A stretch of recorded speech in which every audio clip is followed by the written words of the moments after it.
जय श्री राम, जय श्री बालाजी महाराज। पितरों को बंधन से मुक्त करने के लिए क्या किया जा सकता है?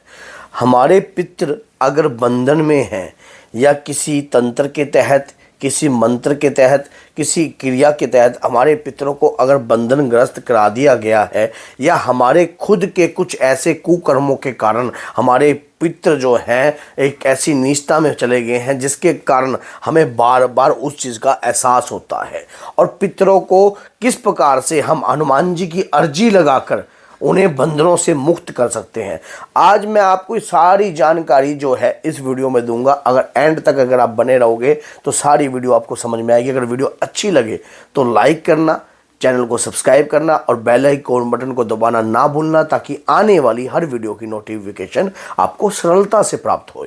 तो क्या होता है कि देखिए, जब कभी भी हमारे पितृ रोगग्रस्त होते हैं या बंधन में होते हैं तो हमारे कुछ ऐसे कार्य होते हैं जिनके प्रति हम प्रयास करते हैं, लेकिन चाह के भी वो कार्य हमारे पूर्ण नहीं होते।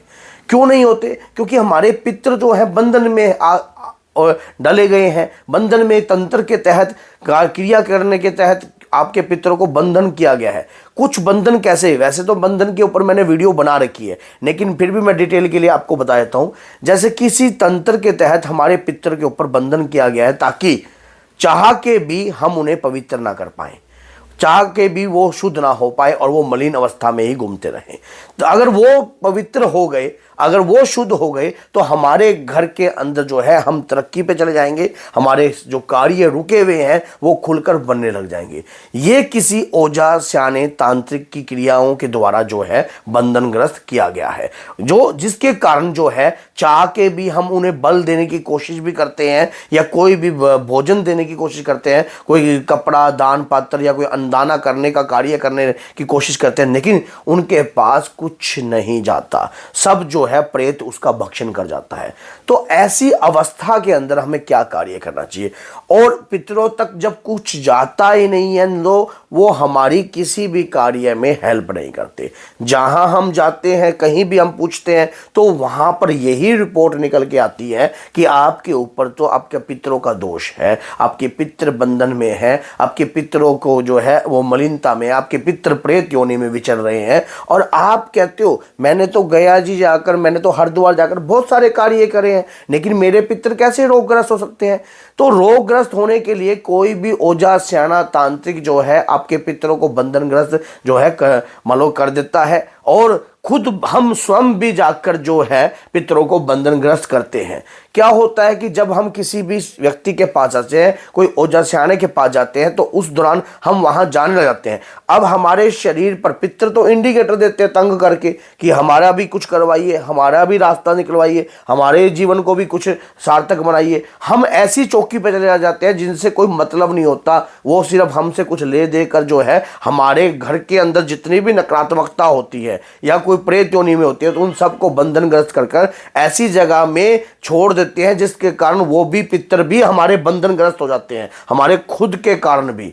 फिर हम देखते हैं कि जहां भी हम जा रहे हैं, हमारे कुछ समय तक तो आराम हो गया, लेकिन घर के अंदर अब घर का दरवाजा खुला हो तो हर कोई घर में बढ़ जाता है, फिर कोई बाहर की नकारात्मकता घर में प्रवेश कर जाती है, तो घर में तो फिर भी वही कलेश, वही लड़ाई, वही दंगा, वही सिस्टम उसी प्रकार से हो रहा है। तो हमने जो इलाज कराया था, क्या उसका फल नहीं मिला? फिर मन में इस प्रकार के विचार उत्पन्न होते हैं। फिर आप पितरों को देने का प्रयास करते हो, पितर तो पहले ही बंधनग्रस्त है, क्योंकि उन जो अब मान लीजिए आप किसी मुसलमान की चौकी पे चले गए, या किसी तांत्रिक की चौकी पे चले गए, या कुछ ऐसे व्यक्ति की चौकी पे चले गए जिसको आपसे कोई मतलब नहीं है, उसको कोई मतलब नहीं है कि आपके पितृ शुद्ध हों या ना हो, कोई पवित्र हो या ना हो। वो क्या करेगा? आपकी पितरों समेत हर चीज को बंधनग्रस्त कर देगा, कर दिया। अब उसके घर में, आपके घर के अंदर जो है आपको आराम से मतलब होना चाहिए, बस आराम आराम हो गया आपके। अब लेकिन आपके सिस्टम सारा रुक गया, थोड़े समय बाद आपको इसका साइड इफेक्ट मिलने लग गया। अब आप सोचते हो कि पता नहीं कोई नई चीज किसी ने सामने, शत्रु ने दोबारा तंत्र तो नहीं कर दिया। कई बार हम खुद भी ऐसा कार्य करते हैं। ऐसी अवस्था में हमें क्या कार्य करना चाहिए जिससे हमारे पितृ बंधनग्रस्त ना हो?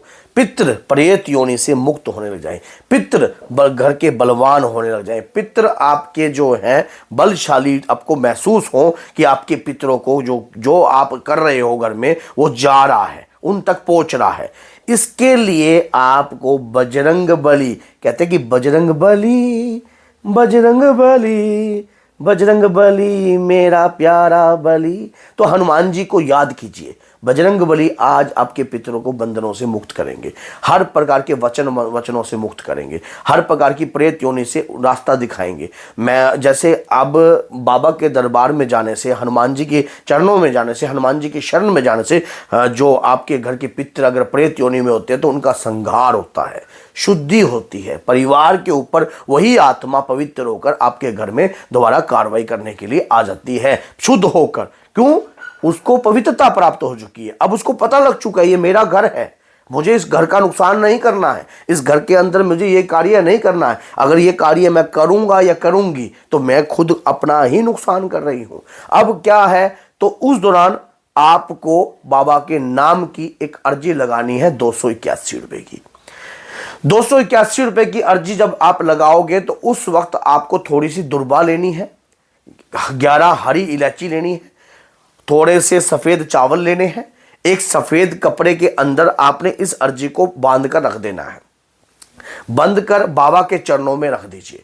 बाबा से पूरा परिवार एकत्रित होकर, पूरा परिवार में छोटा बड़ा हर व्यक्ति जो है आप एकत्रित होकर बाबा की आरती कर कर बाबा से प्रार्थना कीजिए कि हे बाबा बजरंगी, हे पवन पुत्र हनुमान, जिस प्रकार से आपने प्रभु श्री राम के काज संवारे हैं, जिस प्रकार से आपको संकट मोचन कहा जाता है, कष्टों से मुक्त करने वाले देवता की उपाधि आपको प्राप्त है, धरती के जागृत रूप की शक्ति आप हो, तो हे बाबा मैं कहीं जगह भटक चुका हूं, बहुत जगह जा चुका हूं, मेरे घर के पितृ रोगग्रस्त हैं, पितृ बंधन में लोग बोलते हैं, पितृ शुद्ध नहीं है, इस प्रकार से बोलते हैं, पितरों को बार बार प्रेत योनि के बारे में बताया गया है और ये चीज मेरी समझ से बाहर है।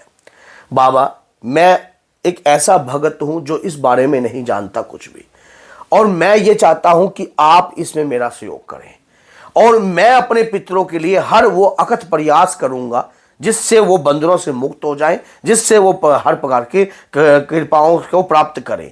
अब आपको क्या कार्य करना है, हनुमान जी को मंगलवार 3 मंगलवार आप चोला अर्पण करें।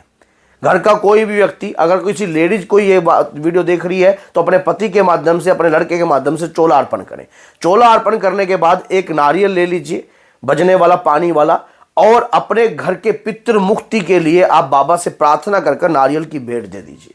नारियल की भेंट देने के बाद घर के सभी सदस्य के ऊपर जो है उसका छिट्टा दीजिए, और घर के अंदर उस दिन आपने क्या करना है, घर के अंदर एक चौमुखा दीपक जो है सबका हाथ लुवाकर आपको पीपल के नीचे दान दे के आना है, और ये कहना है कि हे पवन पुत्र हनुमान जी, मेरे पितरों को बंधन मुक्त कीजिए, मेरे पितरों को रोशनी प्रदान कीजिए। मैं आज से अपने पितरों के नाम का 11 माला का संकल्प लेता हूं, सीताराम की माला का।